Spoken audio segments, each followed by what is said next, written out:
Yo ho ho guys, today in this video I'm going to be coming at you with the tests on chlorine, pH, alkalinity, and acid demand using the 1, 2, 3, 4, and a 5 little Pool Master 5-way test kit combo. Find this test kit almost anywhere online, Amazon, eBay, if you use eBay, buy it anywhere, Walmart. This is the most common test. We're going to be going right on through. First things first, you want to just grab a hold of this little device. You need to figure out where your lines are. You see the line for the chlorine test, you see the line for pH and acid demand test.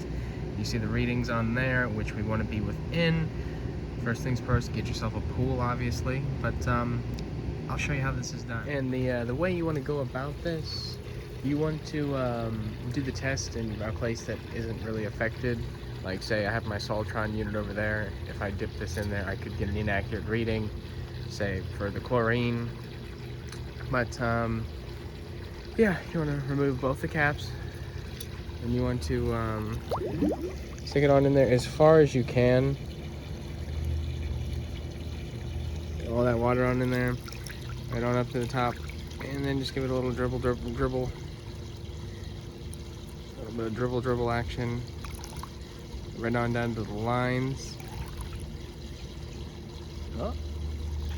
And that one's there.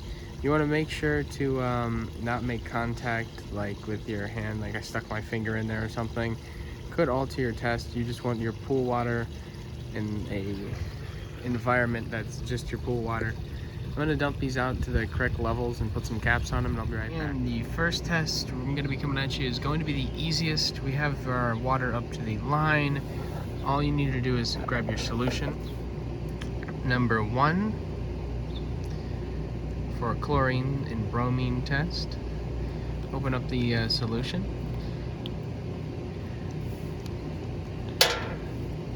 Go in the first one and give it a 1, 2, 3, 4, and a 5. 5.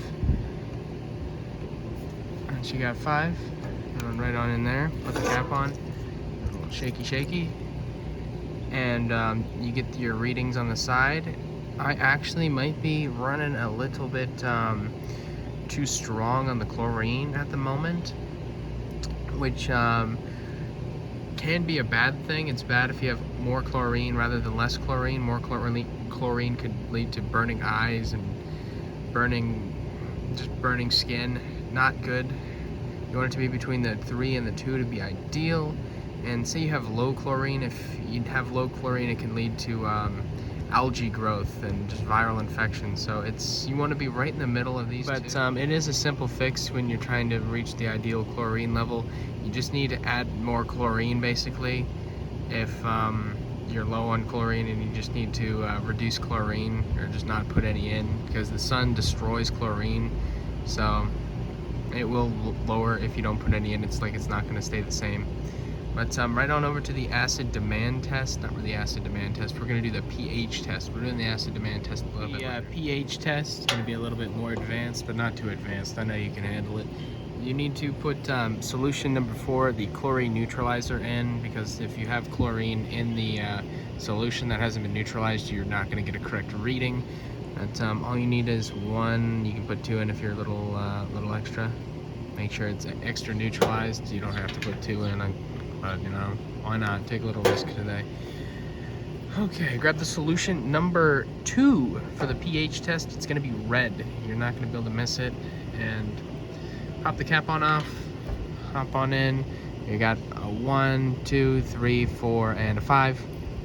Here we go. Put the cap on. A little shaky, shaky.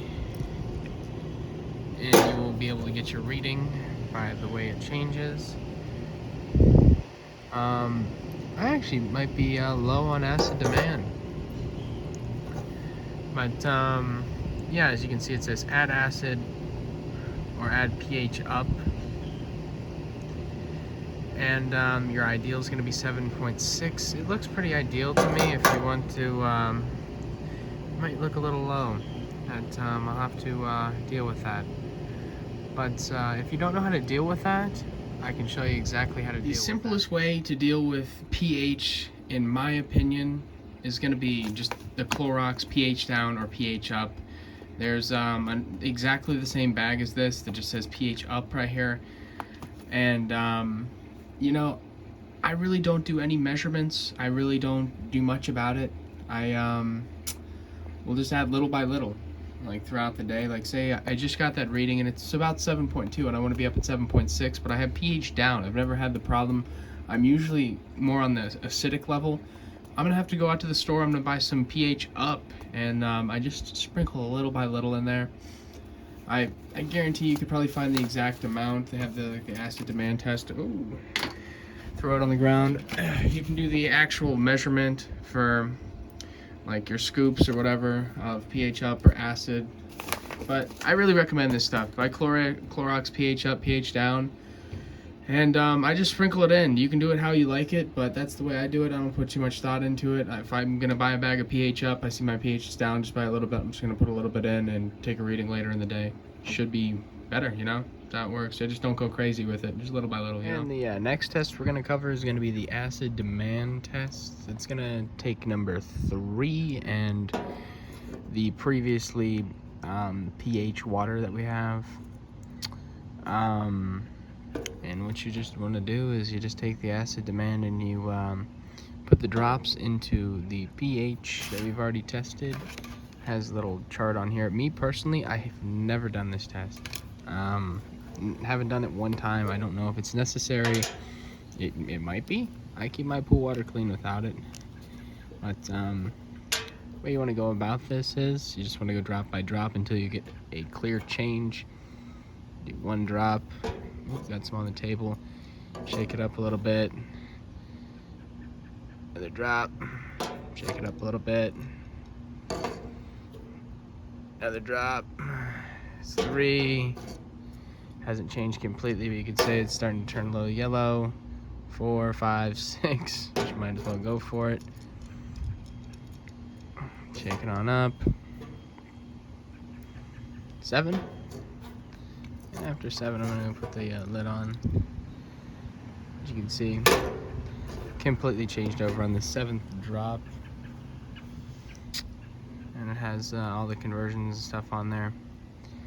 Don't believe you need to do that in my opinion, but there's how to do it. As we come up on the last test, the alkalinity, you can see there's an alkalinity line on the device.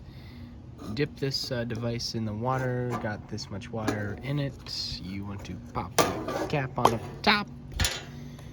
Come to solution number 5. Screw that cap. But wait, what do we have to do first? We have to grab number 4, the chlorine neutralizer, because chlorine will affect this test. Give it a drop. Chlorine's been neutralized.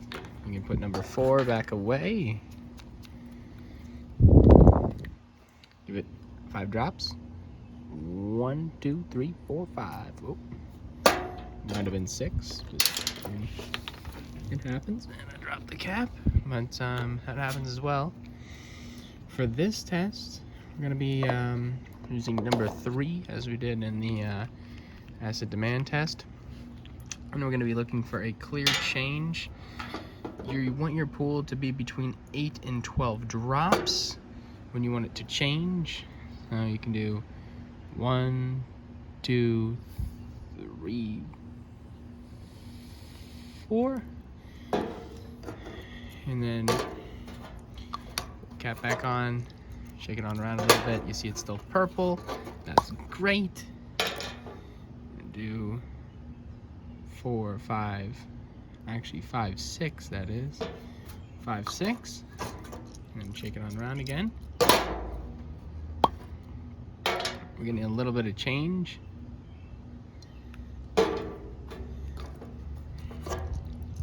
7, and you can see that's a clear change.